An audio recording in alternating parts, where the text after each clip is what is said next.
عصيتك ربي فأمهلتني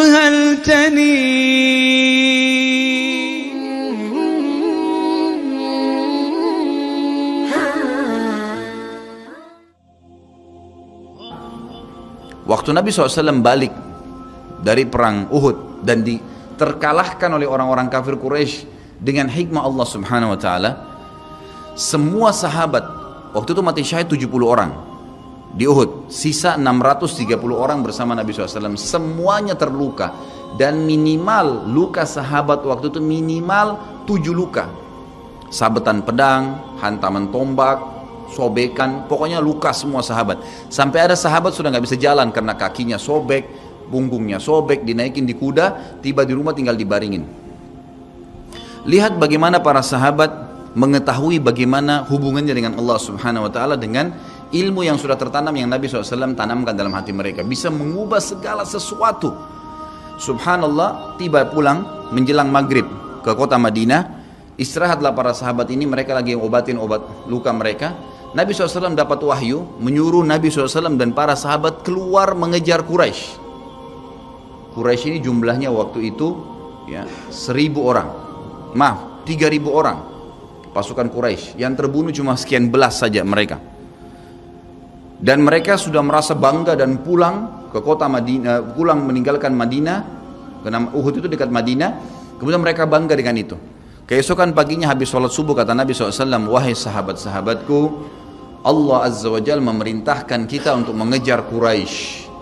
Maka pulanglah masing-masing kalian di suku kalian, lalu motivasi siapapun yang ikut kemarin di Uhud, semua, mau sakit, mau enggak, mau luka, mau enggak, tapi ini luka semua nih, minimal punya 7 luka ya. Kita kadang-kadang mungkin kuku kita kecabut aja sudah susah ke masjid. Ini sabetan pedang, sobek, rusak semua tubuh mereka. Dikatakan dalam riwayat sampai para sahabat ada yang tidak bisa ngomong karena sudah kesakitan yang luar biasa. Kata Nabi SAW, semua yang ikut di Uhud kemarin keluar lagi. 630 orang semua harus keluar. Bagaimana caranya? Pokoknya ngumpul keluar, perintah Allah. Coba bayangin, kita kadang-kadang habis olahraga saja capek, diajak keluar sama istri atau diajak keluar sama suami, kita sudah nggak mau keluar. Capek biasa olahraga, atau mungkin penat, capek duduk di kantor mau istirahat. Ini habis perang, badannya disabet-sabet, diajak berperang lagi nih. Apa yang terjadi teman-teman sekalian?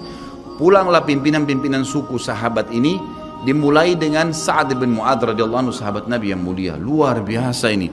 Orang ini pada saat meninggal, kata Nabi SAW, goncang arsy-Nya Allah dengan meninggalnya Sa'ad.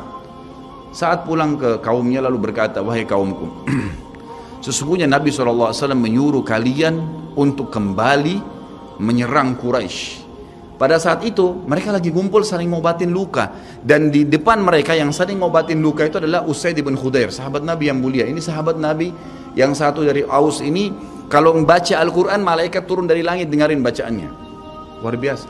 Lagi ngobatin lukanya sambil dia berkata, waktu dikatakan Nabi SAW menyuruh kalian mengejar Quraisy, kata Usaid bin Khudair lagi ngobatin lukanya, sami'na wa ata'na, kami dengar dan kami patuh, ditinggalin lukanya.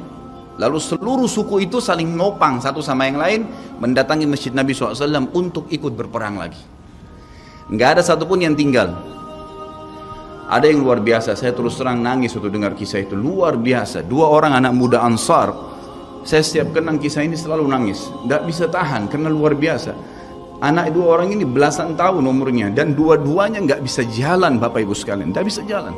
Luar biasa. Sudah sobek kakinya, sobek punggungnya, bahkan dikatakan di bagian leher ada irisan, di bagian lehernya ada irisan, gitu kan. Kesakitan. Dua-dua ini diturunkan dari kuda, ditidurkan, adik kakak nih.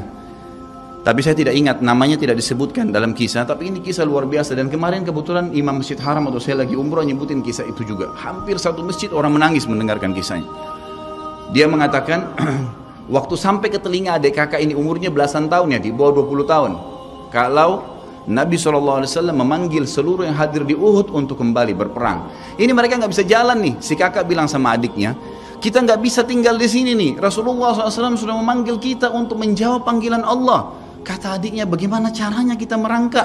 Bagaimana caranya kita ke sana? Nggak ada yang bisa nopang. Ini berdua lagi sakit. Mereka cuma tinggal sama ibunya. Lalu berkata si kakak, sekali saya seret kamu, sekali kamu seret saya. Mereka saling seret satu sama yang lain, Bapak Ibu sekalian, sampai di hadapan masjid Nabi SAW. Lihat bagaimana iman mereka kepada Allah Subhanahu Wa Taala, luar biasa.